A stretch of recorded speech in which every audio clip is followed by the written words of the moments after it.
Naniniwala si House Committee on Public Accounts Chairman Terry Redon na dapat tiyakin ng Office of the Ombudsman na matibay ang mga kaso laban sa mga sangkot sa flood control scandal sa bansa.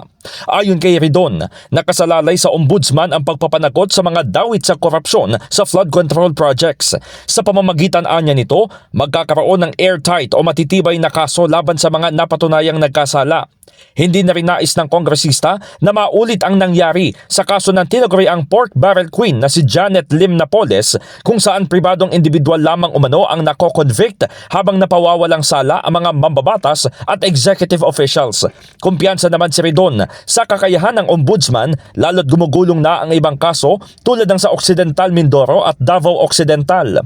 Samantala, hinihintay na lamang din ang kaso sa Bulacan na naging paksa sa mga investigasyon ng Kongreso at ng Independent Commission for Infrastructure o ICI.